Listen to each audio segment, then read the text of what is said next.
Vamos lá, pessoal. Hoje, dia 3 de setembro, nosso chá da tarde, e o dia tá agitadíssimo. Primeira coisa, o Donald Trump volta a fechar o cerco sobre o Maduro. Não é só sobre o Maduro, não, sobre o ministro Alexandre de Moraes também. O governo norte-americano acabou de mandar um pedido para que sejam esclarecidos alguns pontos sobre a ajuda que está sendo dada ao ministro do Supremo Alexandre de Moraes, o que pode ocasionar, de certa forma, uma pressão muito grande contra o sistema brasileiro. Vocês vão entender um pouquinho sobre isso aqui. Também vamos falar do desespero da Globo, da ação que o PT já está movendo no STF e da reviravolta que aconteceu de uma hora para outra sobre a questão da anistia. Mas beleza, pessoal, antes de mais nada, peço a você quer ficar bem informado, não esqueça de se inscrever, curtir, compartilhar, isso ajuda bastante. Outra questão, sempre é importante você ter um plano B, uma espécie de um seguro. Então, amigo, eu te aconselho, tenha um plano B, tá? Uma outra residência em um outro país, que o Brasil não é um país de brincadeira. Você não precisa morar fora, mas você precisa ter a garantia que caso você precise sair do país, você tem um lugar que você já garantiu a sua residência. Então, você vai clicar na descrição, vai entrar em contato com esse número e a gente está lá para poder te ajudar, tá bom? Vem comigo, bora de informação. É o seguinte, matéria do Paulo Figueiredo Show. Internacional, os Estados Unidos vão ampliar ataques perto da Venezuela. Olha, no último editorial eu mostrei para vocês que o Donald Trump não tá de brincadeira. Um barco cheio de farinha, aquele pó branco, você sabe do que eu estou falando, né, da Venezuela, foi passar perto, né, dos navios americanos, e aí todo mundo esperava que o Trump ia falar, ô amigo, para aí, quero conversar. Não, ele já tacou, foi uma porretada de um míssil logo, já matou 11 de uma vez só, e o recado foi claro. Você é traficante, bandido, leva droga para os Estados Unidos, vai parar no fundo do mar com um pedaço de cimento, né? Um sapato de cimento. É isso que o Trump mandou de recado. Agora, o Trump falou, vai continuar. Qualquer um que passar perto da gente vai levar bala se tiver traficando drogas. Matéria do Paulo Figueiredo Show. O Washington comunicou que intensificará as ações militares nas proximidades da Venezuela. A declaração veio acompanhada de um alerta direto ao regime de Nicolás Maduro. A ampliação das operações inclui a presença naval e manobras com aliados. Os Estados Unidos justificam a medida com respostas e ameaças e movimentações do governo chavista. Matéria publicada há 31 minutos atrás do Paulo Figueiredo. O secretário de Defesa dos Estados Unidos, ele mandou a real para o Maduro. Já chegou ameaçando o Maduro também. Falou o seguinte, qualquer coisa que passar nas águas internacionais com droga é pau, é tiro. Secretário de Defesa dos Estados Unidos ameaça Maduro após ataque militar a barco. O secretário de Defesa dos Estados Unidos, que é o Pete Hegseth, ele fez ameaças e acusou novamente o presidente venezuelano Nicolás Maduro de estar envolvido no tráfico e ser o chefe de um narco-estado. Mentiu, gente? Claro que não. A declaração foi feita nesta quarta-feira durante uma entrevista ao canal Fox News, após as Forças Armadas norte-americanas atacarem um barco que supostamente estaria carregado de drogas. Os navios de guerra foram enviados em direção às costas litorâneas da Venezuela após os Estados Unidos classificarem Maduro como chefe do cartel de drogas de Los Soles e aumentaram a recompensa por sua prisão para 50 milhões. Hegseth afirmou que o líder venezuelano pediu ajuda à China depois das ameaças e foi questionado sobre a relação do país oriental com a Venezuela, se isso preocupa os Estados Unidos. E ele respondeu o seguinte, fica aqui a resposta para vocês. A única pessoa que deveria estar preocupada é Nicolás Maduro, que atua como um chefe de um narco-estado, não eleito e indiciado, com recompensa de 50 milhões de dólares pelos Estados Unidos.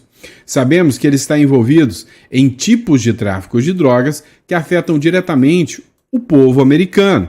Então a China ou outros países vão dizer certas coisas, e isso é prerrogativa deles. Mas deixou muito claro que isso não preocupa ele, né? O ataque da Força Naval com mísseis guiados aconteceu na região costeira do sul do Caribe e culminou na morte de 11 pessoas. São pessoas, tá? Que o governo Trump afirma serem narcotraficantes da facção Trem de Aragua. Recentemente, a tensão entre Estados Unidos e Venezuela tem escalado após a confirmação do envio de mais de 4.500 militares em transportes navais rumo às costas venezuelanas para conter cartéis de drogas. A narrativa vai ser a mesma que a esquerda sempre utilizou. O que eles querem fazer? Olha, o Trump é malvadão. Olha, o Trump, ele é um genocida. Ele está matando cidadãos civis. Agora, a mídia chama os traficantes de pessoas, né? Pessoas jovens, trabalhadores. Daqui a pouco são pescadores. E aí o Donald Trump está ameaçando civis e matando civis. E aí daqui a pouco pedem a condenação do Donald Trump na ONU e mais não sei o que. Igual estão fazendo com o Benjamin Netanyahu de Israel. Mas vem cá, para pensar comigo. Isso aí, daqui a pouquinho, chega aqui. Sim, daqui a pouquinho chega aqui no Brasil também.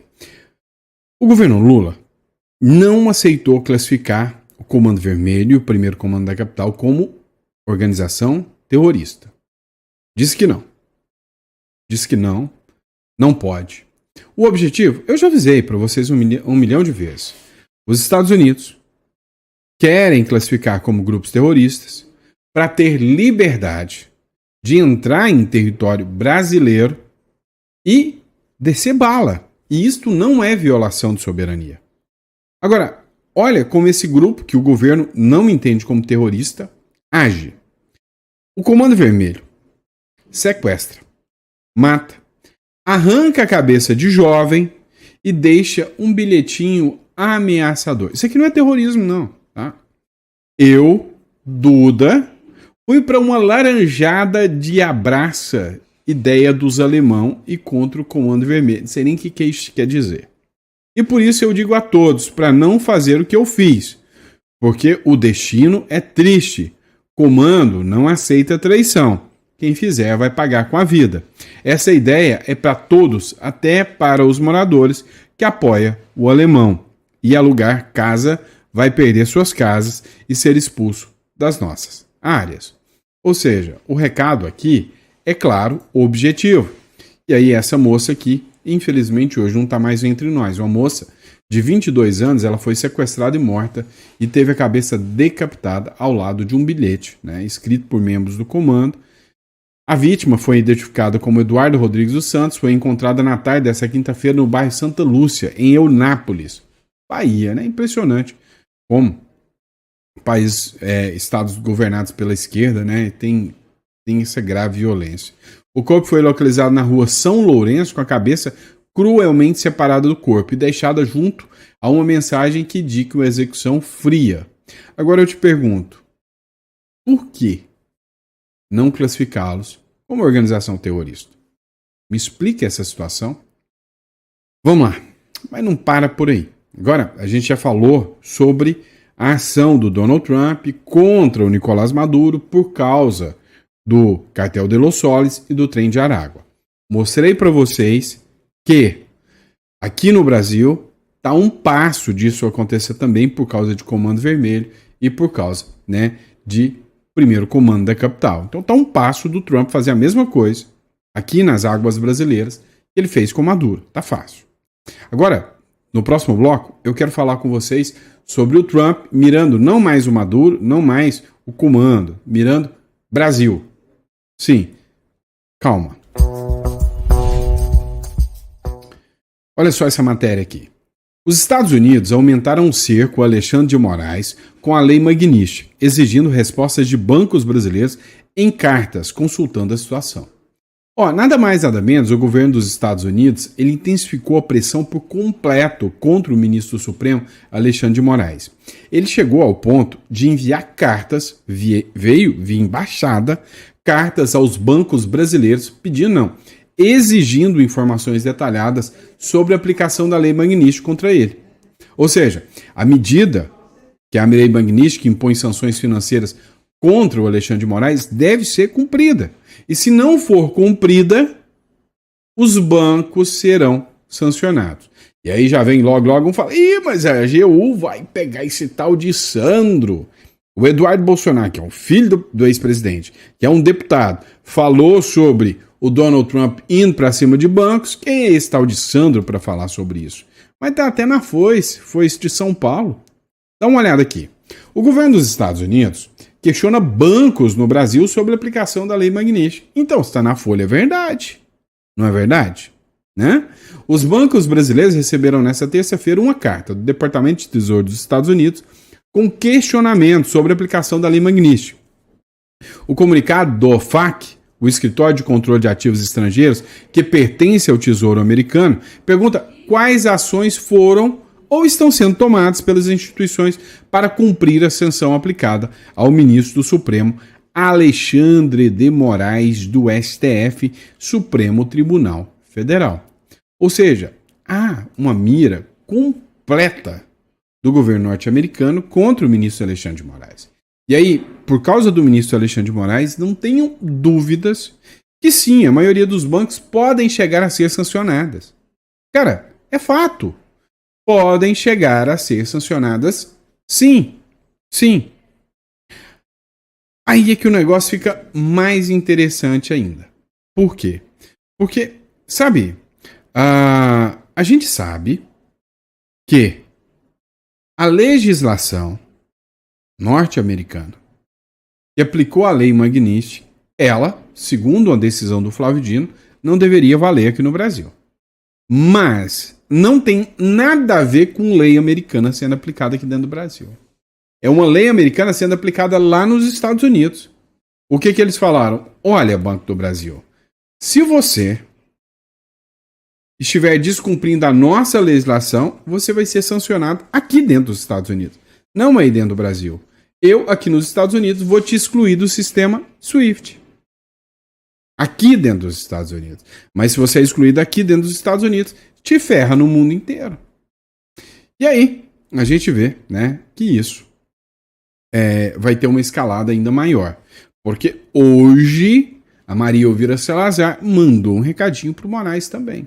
Olha só, o que ela escreveu aqui? Foi o Vinícius Carrion que publicou. Ele colocou mensagem da congressista dos Estados Unidos para Alexandre de Moraes, a Maria Elvira Salazar. Ei, Alexandre de Moraes, olha ao seu redor, o hemisfério está rejeitando o socialismo e a tirania. Estamos mais unidos do que nunca. É hora de cair em si. Parem com a perseguição política ao seu oponente.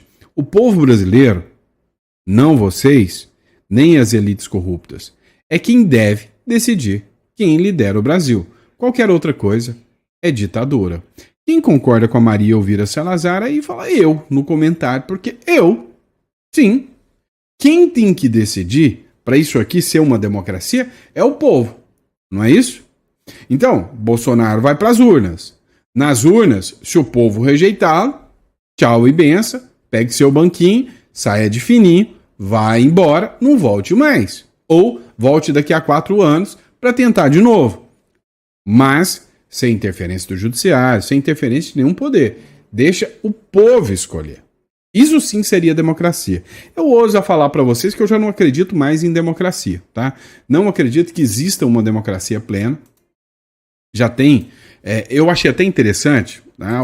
Eu tenho um professor, vocês nem devem conhecer, né? É pouco conhecido, chama Ives Gandra Martins, tá? Pai. Ele foi o meu mentor no meu TCC. O Ives Gandra, ele falou o seguinte, olha, existe a democracia de voto. O que é democracia de voto? Você vai lá, vota, faz o papelzinho que eles querem, e aí, depois que foi votado, o povo é jogado de lado, e quem enganou o povo e recebeu os votos vai tomar conta de tudo, e o povo é jogado de lado. Isso é democracia de voto, ou seja, é uma falsa democracia, não é uma democracia plena. Hoje, há quem diga que uma das democracias mais plenas do mundo chama Liechtenstein, né? Ou seja, ali o povo pode simplesmente propor leis Exatamente como os parlamentares. Então o povo vem, faz proposta de lei, vai lá, apresenta e essa proposta é votada. Ah, mas Sandro, o Brasil também tem isso. Não. Muito diferente. O Brasil tem iniciativa popular que é uma balela. Porque hoje tem o poder negativo, inclusive tem um livro meu que fala sobre isso, tá? Quando eu criei a PEC da pauta popular, pesquisa aí, gente, PEC da pauta popular. Tem um poder negativo, nesse poder negativo, né? O presidente da Câmara ou do Senado não vota. Não vota. Então, no Brasil, é para enganar, é para inglês ver. Agora, voltando aqui ao assunto, né? A Maria Elvira Salazar mencionou aqui a questão do processo contra o Bolsonaro. Parem de perseguir o Bolsonaro. Aí a minha deixa para a gente entrar agora no próximo bloco para falar sobre o processo do Bolsonaro. Vamos analisar alguns trechinhos das defesas aqui que valem a pena serem analisados. Bora ver. Vamos lá. Vamos começar com o primeiro advogado. O advogado do General Heleno. Sabe de uma coisa? Ainda tem gente corajosa nesse meio de profissão minha, né? Eu gostei de ver o que ele falou. Falou, peraí. É possível ter um juiz inquisidor? O Moraes foi criticado pelo advogado do ex-ministro General Heleno. E aí, matéria da BBC News, tá? Dá uma olhada aqui que ele falou aqui. Deu uma lavada de alma aí, muita gente, né? Qual o papel do juiz julgador? Ou é o juiz inquisidor? O juiz é um imparcial, o juiz é um afastado da causa, porque o magistrado tem a iniciativa de pesquisar as redes sociais da testemunha. Somente perguntar a mais não quer dizer que houve uma violação propriamente. O juiz também pode produzir provas.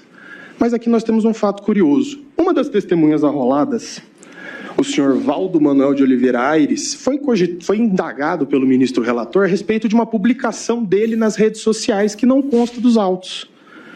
Ou seja, nós temos uma postura ativa do ministro relator de investigar testemunhas. Por que o Ministério Público que não fez isso? Qual o papel do juiz julgador? Ou é o juiz inquisidor? O juiz é um imparcial, o juiz é um afastado da causa, porque o magistrado tem a iniciativa de pesquisar as redes sociais da testemunha. Não que o ponto não seja relevante, pode às vezes ser irrelevante, mas quem tem a iniciativa probatória, a quem compete o ônus da prova? Ao Ministério Público. E eu trago uma citação aqui do próprio ministro Luiz Fux, na ADI 6298, onde ele traz um curioso pensamento. A legítima vedação, a substituição da atuação probatória do órgão acusador significa que o juiz não pode, em hipótese alguma, tornar-se protagonista do processo. Qual o papel do juiz julgador? Pegou a visão? Deu para ter uma visão de que as defesas são impecáveis, pecável aqui, né? Ou viciado, para falar a verdade, é o processo em si. É o processo em si. Nós temos uma figura que se diz vítima e é o julgador e ainda é inquisidor. Olha o tamanho dessa aberração. Dá uma olhada também no advogado do Bolsonaro fazendo a sua atuação, né? Dá uma olhada aqui. Nós sabemos que em situações como essas, em que o tipo penal não obedece ao princípio da certeza, corolário do princípio maior, que é o princípio da legalidade, ficamos sujeitos a, em momentos de instabilidade política, vermos um tipo penal transformado em arma. Imagine, Excelência, se tivéssemos o tipo penal desconsiderando essa forma vinculada, estaríamos sujeitos a processar e condenar indivíduos que fossem se manifestar pelo pedido de impeachment de presidentes da República, como aconteceu no passado. O Código Penal soviético, é conhecida essa história na doutrina de direito penal, previa um tipo penal exatamente desta forma, atentar contra o Estado soviético. E é conhecida a história, Jimenez de Assua conta, do indivíduo que foi processado e condenado sob essa acusação simplesmente por urinar na parede do Kremlin. É extremamente perigoso que desvinculemos, e o que a denúncia hoje tenta fazer é desvincular a forma vinculada que o delito estabeleceu como garantia ao cidadão. Essa Suprema Corte hoje não lida com um caso trivial, com um caso comum, e que no máximo se tornará jurisprudência de destaque dessa Corte. Não. Nós estamos diante de um caso que, como todos os outros, porém mais do que qualquer um, exigirá a credibilidade da decisão dessa Corte. E essa credibilidade terá de ser exteriorizada pelo respeito ao devido processo legal, à ampla defesa, ao princípio do juiz natural, a imparcialidade objetiva e, principalmente, em uma decisão calcada em provas contundentes, em provas evidentes, e não simplesmente em narrativas ou suposições. De outra forma, se prescindir desse mecanismo, teremos aqui um julgamento que será inacabado, porque ele estará sempre submetido ao Tribunal do Povo, ao irrequieto Tribunal do Povo, e que certamente não poupará palavras em dizer, não, o que se está julgando aqui é um movimento político e não simplesmente uma liderança. Nós não podemos, em hipótese alguma, excelências, permitir que entendam que a esta corte ou este juízo terá faltado a atenção à gravidade desse caso e a falta de elementos que possam imputar ao presidente Jair Bolsonaro os delitos que lhe são direcionados na denúncia. Deu uma verdadeira aula, né? E aí, por fim, para mostrar o tamanho da aberratio actus, né? A gente brincava na sala, porque você tem algumas figuras do direito que é aberratio crimes, né? Algumas coisas que são aplicadas no direito. E a gente falava dos aberratius actus, né? Toda vez que alguém falava alguma besteira dentro da sala de aula, todo mundo falava, ih, o aberratio actus aí, né? Ou seja, o ato de aberração, né? É zoeira, né? Ninguém foi preso por causa disso. Não é por causa desse bullying aí, não. Eu acho que o que mais sofria esse bullying era eu, né? Porque eu mais enchi o saco dos professores, né? Mas o que acontece? Pessoal, o maior aberratio actus aqui, ou seja, o maior ato de aberração é a defesa do Bolsonaro, que é um ato histórico isso, não teve acesso ao processo. Escuta esse trecho aqui para que você possa entender. Nós não tivemos acesso à prova e muito menos prazo suficiente. Por isso que o professor Badaró, quando fez um parecer a nosso pedido, ele trata, na verdade, que não houve paridade de armas. Nós não tivemos o tempo que o Ministério Público e a Polícia Federal tiveram. E nós não tivemos acesso à prova durante a instrução. Eu quero dizer a Vossas Excelências, com 34 anos, é a primeira vez que eu venho à tribuna com toda a humildade para dizer o seguinte, eu não conheço a íntegra desse processo. Eu não conheço. Nós não tivemos acesso à prova e muito menos prazo suficiente.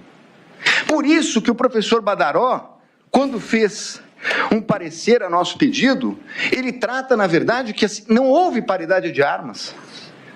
Nós não tivemos o tempo que o Ministério Público e a Polícia Federal tiveram. E nós não tivemos acesso à prova durante a instrução. Eu quero dizer a Vossas Excelências, com 34 anos, é a primeira vez que eu venho à tribuna com toda a humildade. Pois é, assim, é cada coisa que a gente tem que ver, né? Então, assim, o que não falta, literalmente, é aberratio actus nesse processo. Ou seja, desde o juiz ser vítima, desde o juiz ser inquisidor, desde inimigos serem juízes, tudo isso é aberração. Desde o foro, né? Isso aqui nunca, mas jamais, never, deveria ser julgado pela Suprema Corte. Isso aqui é coisa de estar na Justiça Federal, como foi o caso do Lula, julgado pelo Sérgio Moro. Simples. Assim, dando todo o direito, a ampla defesa contraditória. Além de tudo, eu vou além. É uma aberração existir processos que não se iniciam na primeira instância. Isso é uma aberração. Tá? Mas vamos lá. Apesar dos pesares, a loucura permanece plena, mata a alma e envenena. Você lembrou do Chaves agora que eu sei, né? Mas dá uma olhada nisso aqui. Por que o Centrão passou a apoiar a anistia na Câmara? Cara, é o seguinte, o Centrão entendeu que é hora de dar um basta na gestão Lula, porque eles vão minar o Congresso por completo. Então, eu fiz um vídeo mais cedo, quem não assistiu o vídeo do meio-dia, eu recomendo dar um feedback lá e assistir o vídeo. Nesse vídeo eu mostrei para vocês o seguinte, o Arthur Lira costurou um acordo com o Bolsonaro. Não, isso é especulação, tá? O Arthur Lira costurou um acordo com o Bolsonaro. O Arthur Lira fez um pedido. Neste pedido, ele pediu autorização para ir à casa do Bolsonaro. Moraes deixou. Foi o Arthur Lira, ficou 2 horas na casa do Bolsonaro. Bolsonaro pediu para Michele sair, para todo mundo sair. E aí conversaram algo que não sei o que é.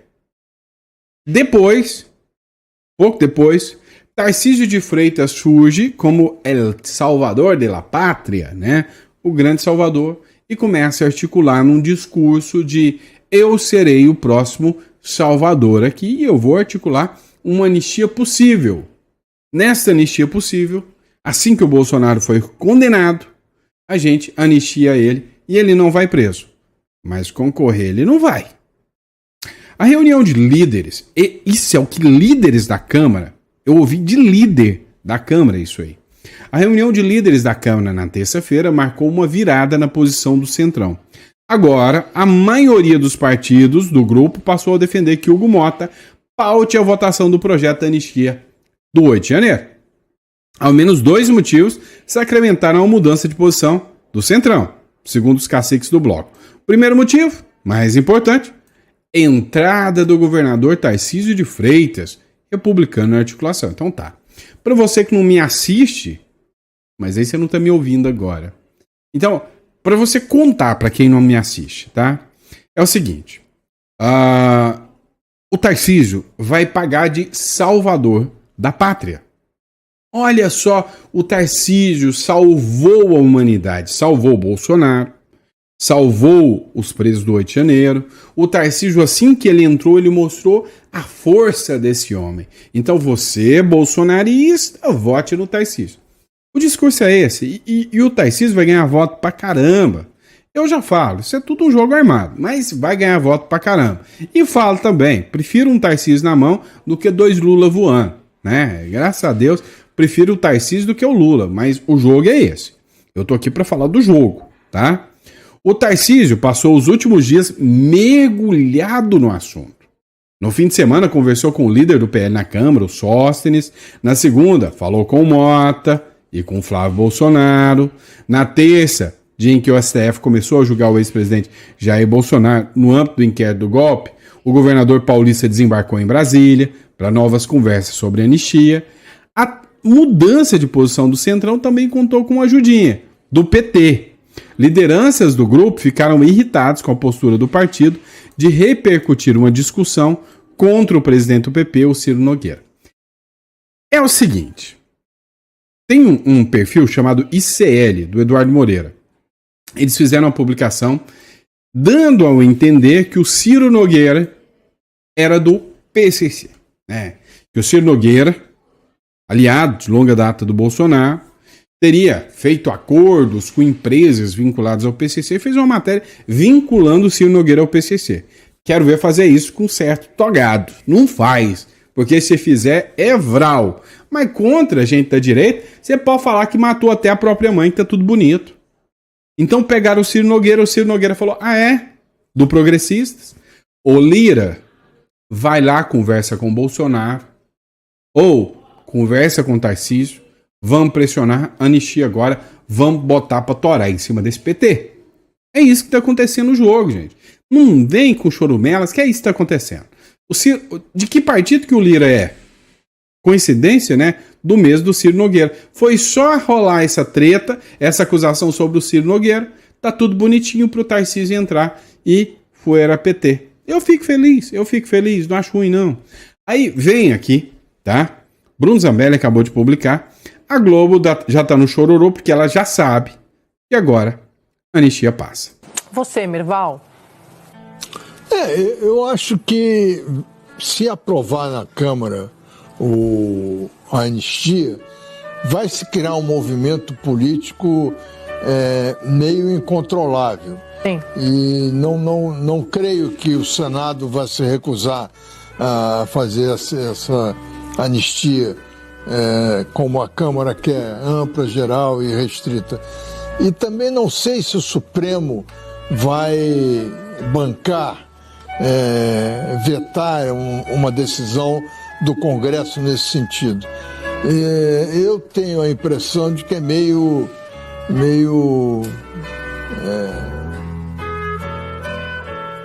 vai acontecer.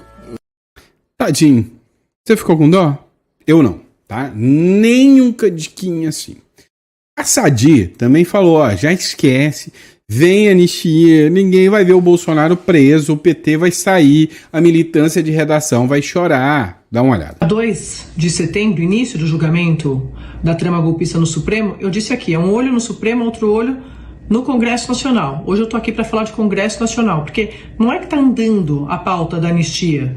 Essa pauta está voando, ganhou reforços de peso nos últimos dias, como o governador de São Paulo, Tarcísio de Freitas, que entrou de corpo e alma nessa articulação, falando com muita gente aqui em Brasília, o Silas Malafaia, o líder do PL, o deputado Sóstenes Cavalcante, fechando e discutindo os detalhes do texto, também com a família Bolsonaro, e os interlocutores. Discutindo os detalhes do texto também com a família Bolsonaro, para o Tarcísio articular, tá? Então, vem cá. Vou falar, você vai ficar bravinho comigo, mas tá tudo bem. O negócio é o seguinte, vai sim rolar anistia. O PT tá desesperado, o movimento por anistia ganha força e o Lindbergh Farias fica pirado da cabeça, desesperado, falando em golpe. A revista Fórum, a turma da Left People, esquerdinha pra caramba, tudo falando, ai, golpe, Tarcísio vai dar um golpe, Bolsonaro não vai ser preso mais, vai ser um golpe, já tá tudo alinhando, já tá alinhado, beleza. Golpe de Tarcísio avança e Mota já admite pautar anistia para impedir a prisão de Bolsonaro pelo STF. O STF não quer prender o Bolsonaro mais não, tá? Porque o STF, se prender o Bolsonaro, ele já sabe o tamanho da tora do Trump que vem pra cima. Então, presta atenção, ó, eu sei que o vídeo ficou longo, presta atenção. Primeiro, é o Alexandre de Moraes, já tá na zica, já tá na Magnífica. Depois, Flávio Dino, comunista, já tá na zica também. Aí depois entra Fux. O Fux não quer se lascar. Será mesmo que o Fux vai dar uma decisão condenando o Bolsonaro? Ele falou, eu que vou entrar nessa contra o Trump? Vou não. Carmen Lúcia. A Carmen Lúcia ainda está no limbo. Ela ainda tem chance. E aí depois vem o Zanin, que tem altos escritórios de advocacia com uma alta rentabilidade. Vem cá, vamos pensar. Você acha mesmo, você pensa mesmo que essa turma vai querer peitar tudo isso? Já sentaram todo mundo, o Lira conversou com o STF primeiro, para depois ir conversar com o Bolsonaro. Falou o seguinte, olha, presta atenção. Vamos fazer isso aqui. A gente renova, condena o Bolsonaro. O Trump vai lá e aplica uma magníficazinha. Depois o Bolsonaro sai, mas nós deixa ele inelegível. Entra o Tarcísio. Tarcísio vira o salvador do Bolsonaro e o salvador do bolsonarismo, com os presos do 8 de janeiro. Ganha a eleição. O Lula tá fora. Ninguém mais mexe com os ministros do STF. Provavelmente vão rifar a cabeça só do Alexandre de Moraes, que vai ser expulso. O Barroso vai para algum resort lá, ser embaixador em algum país da Europa. O Gilmar Mendes está perto de aposentar, já aposenta e vai para Portugal continuar fazendo suas palestras. E tá tudo bonito. Tá tudo lindo. E aí vem o Caiado também. Já contabilizando a maioria por anistia no Congresso, o PT vai recorrer ao STF contra o Caiado. É golpe. Foi o Caiado que conseguiu articular para toda a União Brasil sair fora do Lula e entrar com o projeto de anistia aí. Ou resumindo aqui, o que eu posso dizer para vocês? Já está tudo dominado, já está tudo fechado. Tarcísio, Caiado e Zema no processo de anistia, com Costa Neto, com Malafaia, com tudo arrumado, tudo estruturadinho.